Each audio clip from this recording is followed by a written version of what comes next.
What's up, everybody? Pete Pardo here from Sea Tranquility. Welcome to another episode of The Listening Room. Bet you didn't think you'd get another Listening Room episode from me so quickly. But, stuff has been flying in here pretty fast. Stuff that I've had on back order, things that just keep filtering in, and stuff that I'm getting to like finish some collections and do ranking shows and all that sort of thing. And I figure if I don't do them or don't do the episode before you know it, time goes on and I forget, and then it's like 2 months from now, and so I figure, you know what, I had enough here for a show.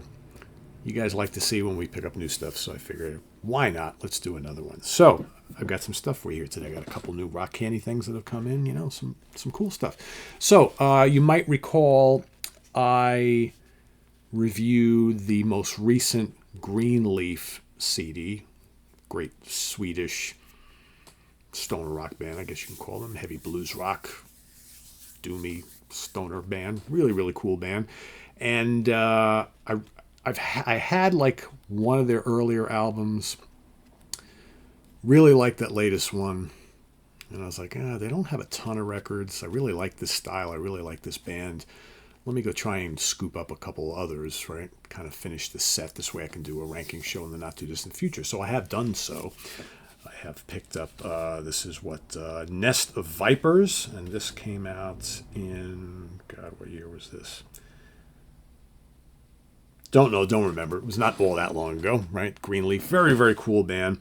You can get these right directly from their Bandcamp page. They're pretty inexpensive. Like I said, great riffs, really soulful vocals, just good, heavy, groovy band. So I got that one. I also got Agents of Ahriman. Okay, it's kind of cool cover. There it is right there. And again, a lot of their stuff is released on these little kind of small digipack type things, which are pretty cool. And then I have Secret Alphabets.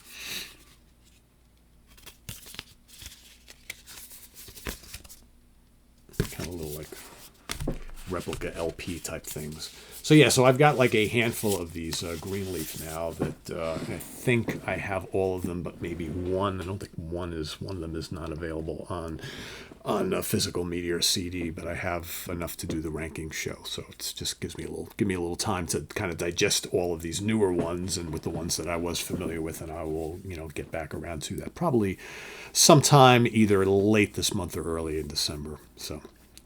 Which is right around the corner, right around the corner. So the next, I'll announce it here. For those watching, I'll do another more formal announcement. But the next Ranking the Album show will be this Sunday, and it will be myself ranking the albums of Forbidden. So, of course, Forbidden, one of the very cool California thrash bands from the mid-late 80s. They don't have a big discography. They've kind of come back in more recent years, but really kick-ass band that I've always liked. And I've just been, again, one of those bands where I had some of the early stuff, back in the day, and I've just been kind of scooping up all the other stuff that I didn't buy later on, and got CD versions of the albums I was more familiar with from the back in the vinyl days. So I recently did just get Twisted into Form. And I believe this is their most recent one, Omega Wave. Or maybe not their most recent, but no, not that recent. But in the 2000s, 2010 to be exact. So I now have all but one on physical. I'm just going to go ahead and plow through and do the ranking this weekend. So that'll be coming up this weekend, so stay tuned to that. For that, I should say. All right, so I've gotten lots of Miles Davis stuff in. I think you guys have seen on the prior episode a whole bunch of Miles live CDs and some studio things that I hadn't had. So there's still stuff kind of filtering in, so pick this up. Miles in Berlin, which is absolutely amazing, and you guys know how much I love that classic 60s quintet of Miles Davis on trumpet, Wayne Shorter on saxophone, Herbie Hancock on piano, Ron Carter on bass, and Tony Williams on drums. So this is really cool. This was recorded September 25th, 1964 at the Berlin Philharmonic in Berlin, Germany. Excellent stuff. They do Milestones, Autumn Leaves, So What, Stella by Starlight, Walkin', and Go to finish it off. Well, it's not really a track. It's just kind of like the finale end announcement type of thing. And if you had the original vinyl of this, did not include Stella by Starlight, which is about 13 minutes long, but is on the CD version of this. So this is very, very cool. We'll talk more about this in an upcoming and others in an upcoming Talkin' Jazz episode where Mike Antonelli, Scott Berry, and myself will be doing a whole episode on the many great Miles Davis live recordings. So it's all going to be about live albums from Miles Davis. So stay tuned for that. That's probably coming up in December. So that's really looking forward to that. All right, continuing on with my Bee Gees fascination of late. I've been getting lots of the kind of like late 60s, early 70s stuff, To Whom It May Concern. I really like the pop, the kind of like psychedelic pop era Bee Gees, this kind of like symphonic orchestral pop stuff that they did back then before they became kind of like a funk R&B and disco band, and I really like that stuff too. I think this is fascinating. It's kind of like the Moody Blues, but maybe like a little more kind of symphonic and orchestral and definitely more pop leaning. But really, really cool stuff. So this, I forget what year this one actually came out, but another cool album. Just add that to my stack of all these cool Bee Gees records that I've been getting into lately. Really, really good stuff. So we do have a Bee Gees ranking show coming up in the not too distant future as well. That'll be like a top 10 because I've got like a million albums. All right, so here's a band that was recommended to me by lots of folks after I was talking so highly about the band FM and Steve Overland, who I think is a terrific singer. And they're like, Pete, you should check out Steve's other band that he has with Simon Kirke and a few other folks. And that is Lone Rider. So this is Attitude.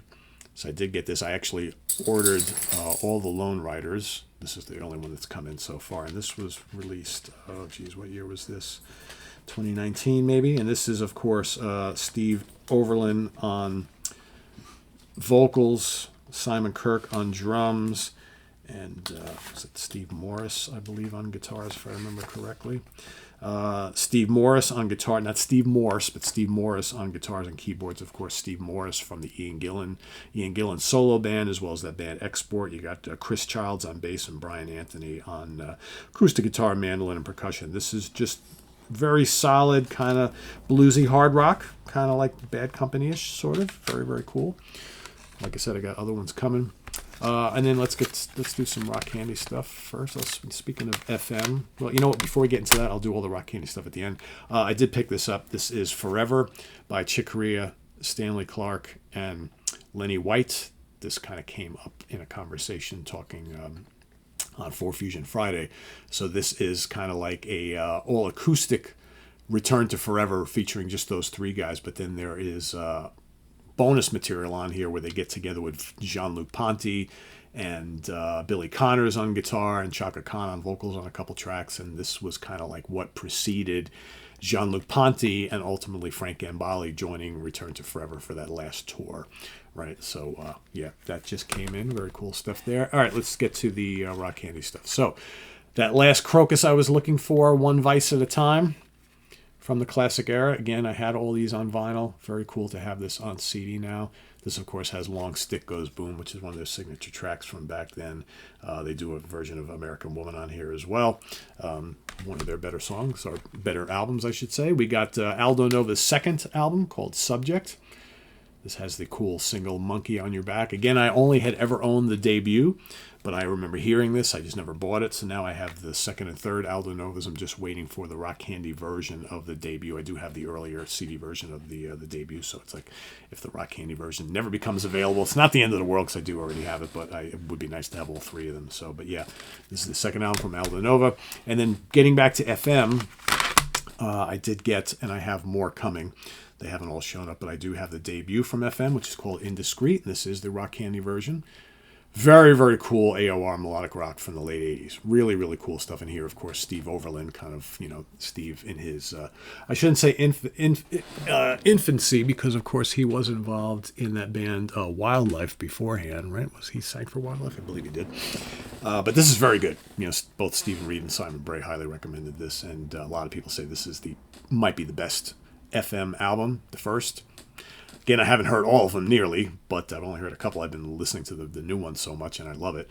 But this is really, really good. This is total, like, kind of late 80s. It was 86, 87, something like that. Lots and lots of what could have been, should have been hits, and you get a bonus disc on here of all sorts of other stuff. Like, all sorts of other stuff. So, tons and tons of songs, 2-disc set. really happy to get that. And I also picked up one of their more recent, well, recent is literal, I think, what year was this? 2013. Rockville. Cool album cover there. This is also really, I like this quite a bit too. So this was one of, I believe it was it Simon who ranked this higher than Steven? I don't know. I went back and rewatched their ranking that they did years ago, and one of them had this higher on the list than the other. I don't remember. I think it was Steven had this pretty high up in his list, if I remember correctly. So yeah, really, really good. I'm trying to think, is there anything else? I thought there were some other straggler things. Nah, maybe that's about it. I think you've seen everything else. So, but yeah, otherwise, reviewing this today or tomorrow.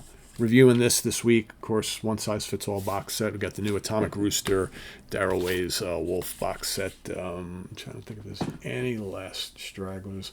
Oh, also going to be doing a review, ranking of the band Coroner now that the new one is out and digested it. So I'm probably going to be circling back with Count Ralphus on that and seeing if he wants in, and I'm sure he will.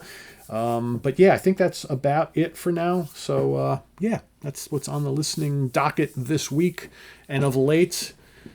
I'm sure there will be others as they kind of filter in and stuff like that, but we'll pick that up another time. So thanks for watching. Visit us on the web at www.seatranquility.org. We're on Facebook, YouTube, and Instagram all the damn time. Please subscribe if you haven't already and click on that notification bell so you get alert of all of our content as a post. And please do hit the like button before you leave. We are almost at 1,000 followers on Instagram. We only need 40 more. So if anybody's watching and if they do Instagram and haven't yet gone over and found this at, I think it's Pete Pardo SOT, I think it is. Is it Peter Pardo or Pete Pardo? One of the two. It's either Pete Pardo SOT or Peter Pardo SOT, one of the two. Anyway, just look up my name, Peter Pardo. You'll find me on there. If you do Instagram and you haven't yet given us a like or a follow on there, please do. Again, I don't know if 1,000 means anything in Instagram. I'm new to Instagram and we've only been doing it a couple months. So, but yeah, it's cool that we've gotten almost 1,000 followers so far. So, and we're doing like 50,000 views a week, so it's pretty good. So I'm just posting goofy shit on there, pictures of me, about bands and albums that I'm going to be talking about, me cooking stuff and me, whatever, food, dogs, music, movies. That's what I'm all about, right? So if you're interested, please help me out, get to 1,000 followers and on Instagram. That'll be cool. And yeah, we'll see you soon here with more stuff. I am Pete Pardo. Thanks for watching, everybody. Take care. Bye-bye.